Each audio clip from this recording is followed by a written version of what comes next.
Good evening and welcome to Third Phase UFO Report. I am your host, Michael Roser, and today I'd like to go over a couple of very interesting, more recent sightings, well, at least one of them, that may or may not have some similarities between the two in respect to the shape of the object that is being viewed in the sky, along with perhaps some of the lights, but generally there are a couple similarities that go between these sightings, in my opinion, and of course the implications of that may stretch further with other sightings that have been reported. But without further ado, let's get right into this and take a look.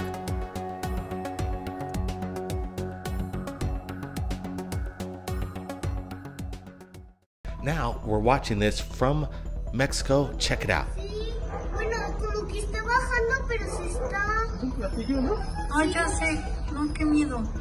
No, qué miedo, ya se está yendo.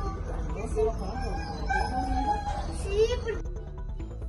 We're looking at the video again, and obviously there's something going on. We could hear a major disturbance with the people that are filming it. The dogs are barking. A young girl is terrified, and along, it seems to me, the mother, you could hear their panic. They don't know what they're looking at, and there is a massive object that we're looking at. Getting a close-up look, you can see whatever this craft is descending behind the tree line. Brett, what do you make of this?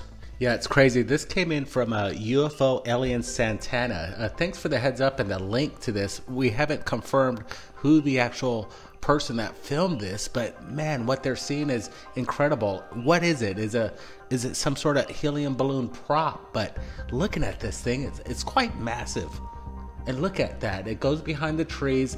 The LED lights kind of throw me off. What's with the colors of this thing? Yep, exactly. It does have that digital LED look. It doesn't look alien in origin, if you ask me, with the LED lights. But then again, there might be boosting people up or getting them prepped for something big that's going to happen, because whatever this craft is, it's quite large. And hopefully we could find out exactly what happened.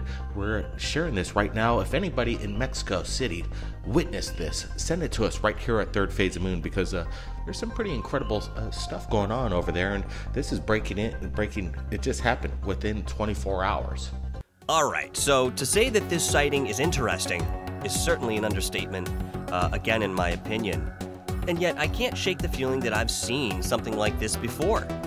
Whether it was in our skies or whether it was some model designed in movies, this is a particular sighting and a particular shape of craft that has been around for a very long time.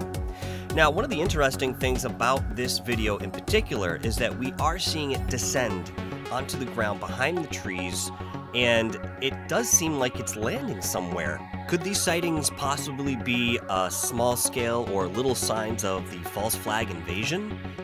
I very rarely see anything land on the ground, even in videos that are submitted.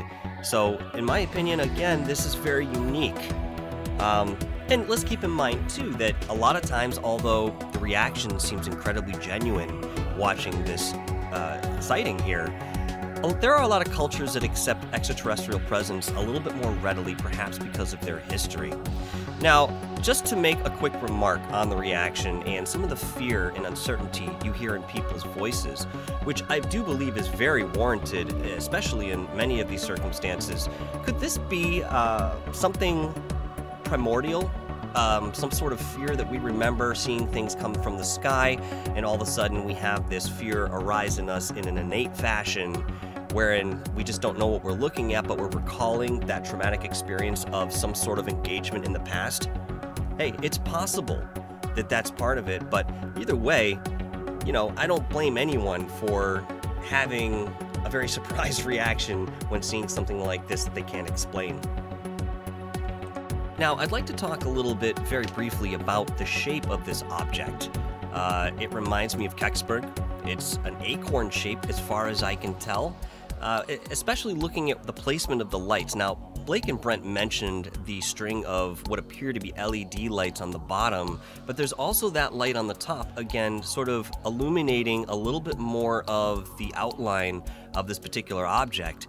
I mean, this is fascinating, and again, the idea that it might actually be landing somewhere, I wonder what they're doing as soon as they do. Are they staying there? Are they getting out of the craft, whoever it is?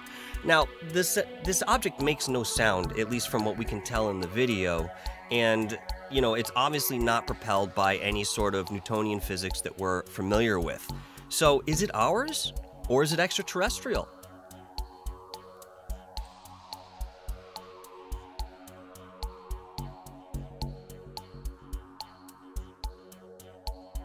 Let's get to the next sighting, which is no less captivating. This is from October of this past year, which is somewhat recent, but again, we're still seeing these objects in our skies. What actually caught your eye, Alex? Were you just like hanging out? We're actually in the back. There's a back. And we were sitting there and I saw something move across the sky and I had no idea what it was. It wasn't making any noise.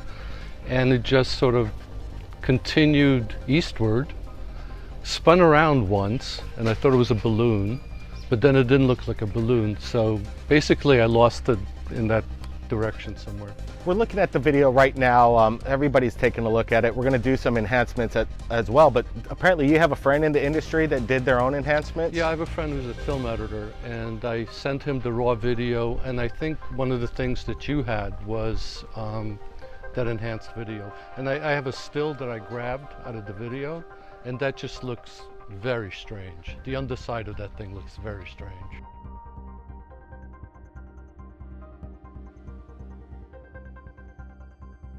So Alex, let me ask you this. Do you think you've seen a lot of aircraft in the sky, and now the military is coming out and saying that they're unexplained things and these Navy pilots are filming them. Do you think this is something possibly military involvement or something that's not of this world? Well, if it's not a drone or a balloon, either they're flying them from the Air Force or someone's flying them from somewhere, right? If there's one thing that we can agree on, it's that we have no idea what we're actually looking at. When we come up with our own theories and conjecture, that's exactly what it is. We don't really know what the military has in the way of technology definitively, and we surely don't know what the extent of the extraterrestrials' technology might be. Even though this particular sighting is a little bit more disc-shaped, I still think that there may be something reminiscent of that acorn shape within. Now, perhaps we were seeing in the last example something that was more archaic, perhaps a prototype from the past that they're still using and upgrading, and maybe we're seeing that upgraded version, many years of progression and development in the sighting that Alex saw. Now back to the world of conjecture, I believe that 80% of what we're seeing in our skies, 75% to 80% of what we see, is our own military and other private corporations that are exploring these technologies that they have back engineered from recovered craft or from other source of information. Could this be a drone? Absolutely. It might be a drone that we're not familiar with. Could be some sort of surveillance or monitoring vehicle that is used by our military. That wouldn't be out of the realm of possibilities for me. Again, just not understanding, again, the current technology that they're using and perhaps creating with some of these odd crafts that are definitely there and present in our skies.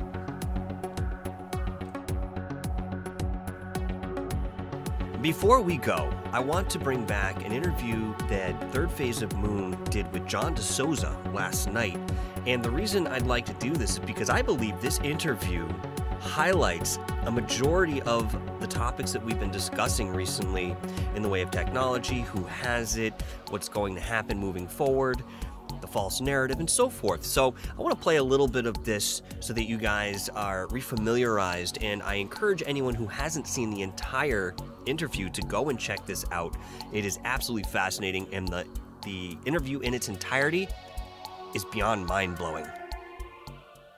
So let me ask you this, John. So when they say these objects are unknown in origin, they don't know what they are, basically, in fact, they know exactly what they are. Is that the case? Yes, and let me tell you one of the big clues, since we're all investigators here, let me tell you one of the big clues on that is that with this operation that was going forward using the Tic Tacs, For a long time, people were saying we need comments from the Pentagon, from a general at the Pentagon on this ATIP program, on the program that was following these drones, and we need to hear something. Well, finally, there was a Pentagon, a Navy official who came forward, and you can show the statements. They went all over the world because, of course, the media was down with this statement that was made by this Navy spokesman. But right there in the information from the Navy spokesman, you can see that his title is, he's the spokesman for Vice Admiral at the Navy. But then if you keep looking at where he's from Department of Information Warfare. Information warfare, also called information dominance. All right, these are the people who are in charge of deception, obfuscation, and misleading with information. Within days, internet commenters suggested the video might be the work of clever CGI artists or an elaborate hoax. But the nature of the footage and its release suggests otherwise. Let's say, could it be a fake? Let's say yes. Okay, it's a fake. If it is something like CGI, then you have to consider that means that every single pilot involved is in on the fake. The people on the Nimitz are also in on the fake. People at the Pentagon who authorized this to be released are in on the fake. Either way, this is a monumental story because you're talking about either this is aliens visiting us with tech that we can't imagine, or this is a fake from the government that somehow has some extraordinary agenda going forward to make us believe in alien life. Folks, I want to thank you very much for joining us this evening here at Third Phase UFO Report to revisit some of these sightings of yesterday and yesteryear, because we can't forget about these. With the plethora of information that's being thrown at us, the eyewitness testimony, the allegorical and anecdotal evidence that we receive, it just can't get stashed away somewhere in the vaults of our minds. We have to keep this at the forefront and continue to ask questions about old sightings with the new experience and information that we've garnered along the way. Once again, thank you very much, and we'll see you next time on Third Phase UFO Report. Keep your eyes to the skies.